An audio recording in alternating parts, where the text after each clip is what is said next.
بنیادی آئین کے جو تشریح کے اصول ہیں اس کے مطابق ہے، یہ جمہوریت کی اسپرٹ کے مطابق ہے، یہ آئین اور قانون کی اسپرٹ کے مطابق ہے، اور اس فیصلے کی جو بنیاد ہے وہ یہی ہے کہ جو کانسٹیٹیوشن ہے وہ پریویل کرتا ہے۔ کچھ لوگوں نے کوشش کی کہ اپنے حساب سے جو قانون کی تشریح کریں، لیکن اصل بات یہ کہ جو کانسٹیٹیوشن ہے وہی پریویل کرتا ہے، اور یہ فیصلہ جو ہے ایک تاریخی فیصلہ ہے پاکستان کی جمہوریت کے حق میں۔ یہ ایک فیصلہ ہے، لوگوں کا ٹرسٹ ایک انسٹیٹیوشن کے اوپر بڑا ہے، کیونکہ آخری عدالت سپریم کورٹ ہی ہے جس نے لوگوں کو انصاف دینا ہے۔ ہم معاشرے کے اندر مایوسی پھیل رہی تھی، خاص طور پہ 9 مئی کے واقعات کے بعد قوم بہت مایوس تھی، جس طرح کا سلوک پولیٹیکل ورکرز کے ساتھ کیا گیا، جس طرح کا خواتین کے ساتھ کیا گیا، جس طرح پی ٹی آئی کی قیادت کے ساتھ کیا گیا، وہ بڑا افسوسناک تھا۔ تو لوگوں کا ٹرسٹ ختم ہو رہا تھا۔ میرا خیال ہے کہ اس فیصلے کے بعد جو قانون کے ہیں بالکل مطابق ہے، نہ صرف یہ کہ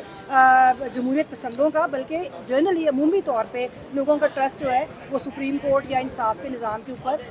پیدا ہوگا۔ میں یہ تو نہیں کہتی بڑھے گا، لیکن پیدا ہوگا۔ جی، جو آپ کو میں نے بھی پہلے بھی یہی بات کی کہ جو اس کے ذمہ دار ہیں ان کے خلاف بالکل ایکشن ہونا چاہیے تھا، اور سپریم کورٹ خود کہتی ہے کہ میرے فیصلے کو مس انٹرپریٹ کیا گیا ہے، تو ان کے خلاف بالکل ایکشن ہونا چاہیے، بلکہ ان کا جواز ہی نہیں، وہ تو باعث ہیں اور وہ غیر جمہوری قوتوں کے ہاتھوں میں کھیل رہا ہے۔ الیکشن کمیشن جو ہے اس کو تو فوری طور پہ ویسے ریزائن کر دینا چاہیے۔ گردش کر رہی ہے رابعہ صاحبہ کہ خان صاحب کو اڈیالہ جیل بھی شفٹ کیا جا سکتا ہے، کوٹ لکھپت جیل، کتنی صداقت؟ دیکھیں، مجھے نہیں پتا، میرے پاس کوئی انفارمیشن نہیں ہے اس طرح کی، اور میں نہیں، جب ہوگا تو پھر ہم دیکھیں گے کیا کیس کے حوالے سے کیا جو ہے وہ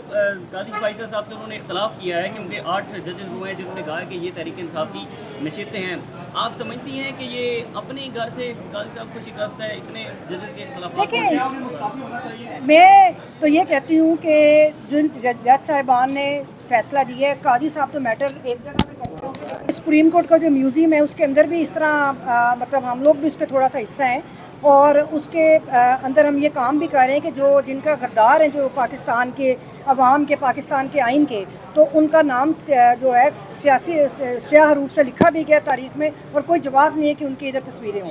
بالکل اتار دیں۔ ہم نے نیئرسٹ فیوچر میں ایٹ لیسٹ نہیں دیکھا کہ سپریم کورٹ کا چیف جسٹس کسی فیصلے میں مائنورٹی میں چلا جائے۔ یہ کتنا امپورٹنٹ ہے آج کا فیصلہ کہ اس میں چیف جسٹس مائنورٹی؟ دیکھیں، یہ ہوتی ہے ریزسٹنس، یہ جو ریزسٹنس کی وجہ سے ممکن ہوا ہے، جو آپ لوگوں نے، پاکستان کے عوام نے اور پی ٹی آئی کے ساتھیوں نے، خاص طور پہ جو پی ٹی آئی کی قیادت اور ان کی جو خواتین جیلوں میں ہیں، جس طرح انہوں نے رزسٹ کیا ہے، تو اس کے بعد پھر ان کو بھی اپنی ذمہ داری کا احساس کرنا پڑا، اور بالکل درست آئین اور قانون کے مطابق فیصلہ ہے۔ اچھا، یہ مخصوص نشستیں تو مل گئی ہیں، اب پی ٹی آئی حکومت بنانے کی پوزیشن میں ہے یا مزید جو سیٹیں ان کے کیسز لگے وہ بھی آئیں گے؟ دیکھیں، فیصلہ تو حق کے مطابق ہونا چاہیے اور پاکستان کے عوام کو ڈسفرینچائز نہیں کرنا چاہیے، لیکن میں نہیں سمجھتی کہ حکومت بنانا یا نام بنانا میٹر نہیں کرتا۔ یہ ایک جبر کے نظام کی شکست ہے، اور وہ اسی پہ ہمیں بہت خوشی ہے۔